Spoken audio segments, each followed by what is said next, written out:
Assalamualaikum warahmatullahi taala wabarakatuh. Waalaikumsalam warahmatullahi taala wabarakatuh.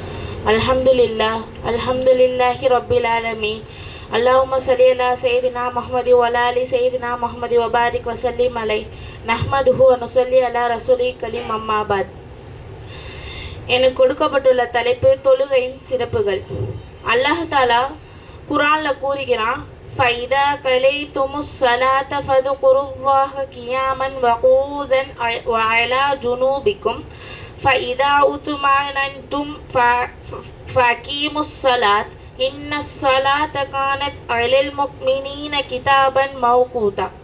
நிச்சயமாக தொழுகை முக்மீன்கள் மீது நேரம் குறிக்கப்பட்ட கடமை விதிக்கப்பட்டுள்ளது. எவர் வேதத்தை உரியதாக பற்றி பிடித்து கொண்டு தொழுகையும் நிலைநிறுத்துகிறார்களோ அத்தகைய நல்லவர்களின் கூலியை நாம் நிச்சயமாக வீணாக்க மாட்டோம். அல்லாஹ் தாலா தொழுகையை நம்மளை நின்று அல்லது உட்காந்து அப்படி நம்மளுக்கு நோய் வாய்ப்பட்டிருந்தா படுத்தாச்சும் இல்லை கண் அசைச்சாச்சும் தொழுவ சொல்கிறான் அல்லாஹ் தாலா. வழக்கமான தொழுகை நிலைநிறுத்துங்கள். உண்மையில் குறிப்பிட்ட நேரத்தில் தொழுகை நிறைவேற்றுவது நம்பிக்கைக்குரியவர்கள் மீது கடமையாகும். இஸ்லாத்திய தழுவிய பின் முதல் கடமை நம்மளுக்கு கலிமா ஆகும். இரண்டாவது கடமை தொழுகை ஆகும். தொழுகை என்பது இஸ்லாத்தில் ஐம்பெரும் கடமைகளும் ஒன்று.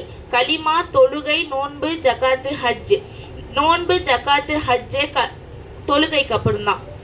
பருவமடைந்த ஆண்கள் பெண்கள் மீது தொழுகை கட்டாய கடமையாகும்.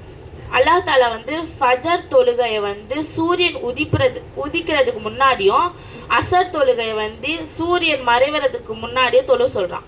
கியாமத் நாளில் முதலாவதாக கலிமா பற்றி தான் விசாரிக்கப்படும். இரண்டாவதாக ஃபர்லான ஐவேளை தொழுகையை பற்றி தான் விசாரிக்கப்படும். தொழுகை விடுவதில் எந்தவித காரணமும் நம்ம சொல்ல முடியாது. நோன்புக்கு கூட சலுகை இருக்குது, ஆனால் தொழுகைக்கு முதியது உட்பட சலுகை இல்லை. ஈமான் கொண்டவர்களே நிச்சயமாக வெற்றி பெற்று விட்டனர். அவர்கள் எத்தகைய என்றாலும் தங்கள் தொழுகையை உள்ளச்சத்தோடு இருப்பார்கள். மேலும் அவர்கள் தம் தொழுகையை குறித்து காலத்தில் முறையோடு பேணுவார்கள். இந்த கடமை மனிதனின் மரணத்திற்கு பின்புதான் முடிவடைகிறது. ஊரில் இருக்கும் போதும் சரி, பயணத்தில் இருக்கும் போதும் சரி, ஆரோக்கியமாக இருக்கும் போதும் சரி, நோயாளியாக இருக்கும் போதும் சரி, கூட்டு தொழுகையை அதன் நேரத்தில் நிறைவேற்றுவது அவசியமாகும். தொழுகையை நிலைநாட்டுமாறு சுமார் 80 இடங்கள்ல அல்லாஹ் தஆலா குர்ஆன்ல கட்டளையிட்டுள்ளான். நபி ஸல்லல்லாஹு அலைஹி வஸல்லம் அவர்கள் உயிர் பிரியும் கடைசி வேளை கூட தொழுகையை வலியுறுத்தினாங்க. முஸ்லீம்களுக்கும் முஸ்லீம் இல்லாதவங்களுக்கும் வேறுபாடே தொழுகை தான். தொழுகையை பேணி தொழுகிறவருக்கு அது மறுமையில பிரகாசமாகவும் ஒளியாகவும் வரும். தொழுகையை பேணி தொழாதவர்களுக்கு மறுமையில் அல்லாஹ் தாலாவின் எதிரியான ஃபிரௌன், ஹுபை பின் கலாப் ஆகியோருடன் இருப்பார். தொழுகையை முறையாக பேணியவர்கள் நிச்சயமாக இரு உலகிலும் வெற்றி பெற்றுவிட்டனர். அவர்களுக்கு மன அமைதியும் பெற்று விடுவார்கள். ஒரு சம்பவம் நபி ஸல்லல்லாஹு அலைஹி வஸல்லம் அவர்கள் ஒரு சஹாபியை பற்றி கேட்குறாங்க. உங்கள் வீட்டு பக்கத்தில் ஒரு ஆறு இருக்குது, அந்த ஆறில் ஒரு நபர் ஐவேளை குளிக்கிறாரு. அப்போ அவரோட உடம்புல ஒரு அழுக்கு இருக்குமா அப்படின்னு கேட்குறான்.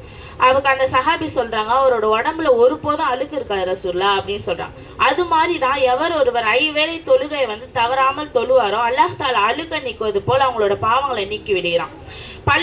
அதிகாலையில் பள்ளிவாசலை நோக்கி இருளில் நடந்து செல்பவர்களுக்கு மறுமையில் முழுமையான ஒளி கிடைக்கும் என்று நற்செய்தியும் ரசூல்லா கூறுறாங்க. இப்ப இருக்க காலத்துல அம்மாமார்கள் சொல்றாங்க, டியூஷனுக்கு டைம் ஆகுது போ, ஸ்கூலுக்கு டைம் ஆகுது போன்னு தவிர அசர் தொழுகைக்கு டைம் ஆகுது, ஃபஜர் தொழுகைக்கு டைம் ஆகுதுன்னு சொல்ல மாட்டேங்கிறாங்க. சரி, நம்மளே சொன்னால் கூட தொழுகைக்கு டைம் ஆகுது அப்படின்னு சொன்னால் கூட அவங்க என்ன சொல்கிறாங்க, என் பிள்ளை இப்போ தான் டியூஷன் விட்டு வந்திருக்கான், இப்போ தான் ஸ்கூல் விட்டு வந்தான். அதே பெற்றோர்மார்கள் காலையில் எழுந்துச்சு பாருங்கள், ஸ்கூலுக்கு அவங்களோட பிள்ளைங்களை அடித்து எழுப்பிடுவாங்க. டியூஷன் போகலன்னா அன்றைக்கி அவங்க வீட்டில் அவ்வளோதான். அது மாதிரி இருக்கும். துன்யாவோட படிப்புக்கு எவ்வளோ முக்கியத்துவம் தருவாங்களோ அதோட ஆகிரத்தோட இதுக்கு முக்கியத்துவம் தருவதில்லை. அது மாதிரி தொழுகும் போது நம்ம ஒரே நிலையில் இருப்பதில்லை. தொழும்போது தக்பீர் கட்டும் போது தான் நம்மளுக்கு ஃபோன் அடிக்கும், இல்லைனா யாராச்சும் கதவு தட்டுற மாதிரி இருக்கும், இல்லைனா அடுப்பை ஆஃப் பண்ணிட்டோமா அப்படின்ற நினைவு இருக்கும். அப்படிலாம் இல்லாமல் முதல்ல தொழுக ஆரம்பிக்க போய் நின்றுட்டோன்னா முதல்ல நம்மளோட மனதை ஒருநிலைப்படுத்தணும். என் இறைவன் முன் நிற்கிறேன், அவன் முன் அடிபணிகிறேன் என்று எண்ணத்தை கொண்டு மனதை நிரப்ப வேண்டும். முதல் நிலையில் இரு கைகளையும் உயர்த்துகிறோம். மனிதர்கள் எதுவும் செய்ய இயலாத நிலை.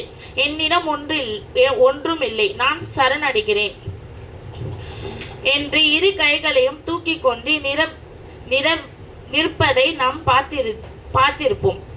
இது அந்த மாதிரியான நிலை. என் இறைவன், நான் உன் அடிமை, என்னால் ஆகக்கூடியதென்று எதுவும் இல்லை, நான் உன்னிடமே சரணடைகிறேன், என்னை உன்னிடமே ஒப்படைக்கிறேன் என்று சொல்லிக்கூடிய நிலை. பின்னர் இரண்டாவது நிலை மாறுகிறது. இரு கைகளையும் நெஞ்சுக்கு கீழ் கட்டுகிறோம். நம் நெஞ்சத்தை இருவருடன் பிணைக்கும் நிலை இது. நம்மை படைத்த இவ்வுலகத்தில் அதிபதி ஆசான் முன் கை கட்டி நிற்கும் ஒரு அடியானின் நிலை இது. பின்னர் திரு குர்ஆன் வசனங்களை முறைப்படி ஓத ஆரம்பிக்கிறோம். அடுத்த நிலை உடல் வளைந்து குனிந்து நிற்கும் ருக்கு. முழு கால்களை பிடித்தபடி நிற்கும் நிலை. இறைவனுக்கு முன் நம் பணிவை இன்னும் அதிகமாக காட்டுவதுடன் அவனை தவிர வேற எவரும் முன்னும் தலை குனிந்து நிற்க மாட்டேன் என்றும் கூறும் நிலை இது. அடுத்த நிலை என் சான் உடலை உருக்கி சஜிதா சிரம் பணிந்து வணங்கும் நிலை. நம்மை படைத்த இறைவனின் காலடியில் விழுந்து கிடைக்கும் ஒரு தூசியை போல நம்மை எண்ணிக்கொள்ள வேண்டும். இந்த நிலையில அடியானுக்கு இறைவனுக்கு நெருக்கம் கிடைக்கிறது. அத்துடன் இந்த நிலையில் இருக்கும் ஒரு அடியானின் படித்தரம் சுவனத்தில் உயர்கிறது. அவரின் ஏட்டிலிருந்து ஒரு பாவம் அளிக்கப்படுகிறது. நபி ஸல்லல்லாஹு அலைஹி வஸல்லம் அவர்கள் கூறியுள்ளார்கள், கண்களில் ஈரம் கசிய நம்முடைய இறைவனுக்கு முற்றிலும் பணியும் நிலை இது. உன்னை தவிர எனக்கு வேற கதி இல்லை, உன்னை தவிர வேறு யாரிடமும் கேட்க மாட்டேன் என்று மனம் குறுகி நிற்கும் இந்த நிலை மிகவும் உன்னதமானது. பின்னர் தலை குனிந்து வண்ணம் அமரும் நிலை ஒரு விதமான நிம்மதி மனதில் நிறைத்திருக்கும் நிலை. நம்முடைய எல்லா காரியங்களையும் நமக்கு பெற்று கொடுத்தவனிடம் ஒப்படைத்து விட்டோம் என்பதால் ஏற்படுத்தும் நிம்மதி அது. அமர்ந்திருக்கும் நிலையில் அல்லாஹ்விடம் மன்னிப்பு கேட்கிறோம்.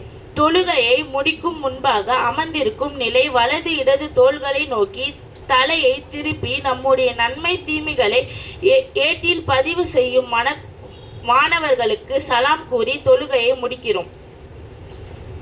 உடனே எழுந்திருக்காமல் கைகளை உயர்த்தி நம்மை படைத்த இறைவனின் பாவ மன்னிப்பு கேட்டு நம்முடைய தேவைகளை கேட்டு திக்ரு நினைவு கூறுதல் செய்யும் தொழுகையில் ஒவ்வொரு நிலையிலும் அரபி வசனங்களை ஓதினாலும் அவற்றில் பொருளை அவரவர் தாய்மொழியில் புரிந்து ஓடுவதால் ஈடுபாட்டுடன் கவனத்துடனும் நம்மால் தொழ முடியும்.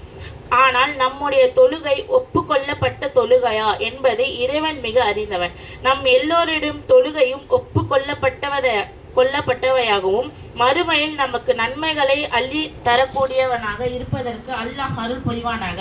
ஆமீன். இன்னும் அவனின் கட்டளைப்படியும் நபி ஸல்லல்லாஹு அலைஹி வஸல்லம் அவர்கள் காட்டி தந்த வழிகாட்டின் தலையும் வல்ல இறைவன் நமக்கு தந்தல் புரிவானாக. ஆமீன். வாஹினு தவானா அல்ஹம்துலில்லாஹி ரப்பில் ஆலமீன். அஸ்ஸலாமு அலைக்கும் வரஹ்மத்துல்லாஹி தஆலா வபரகாத்துஹு.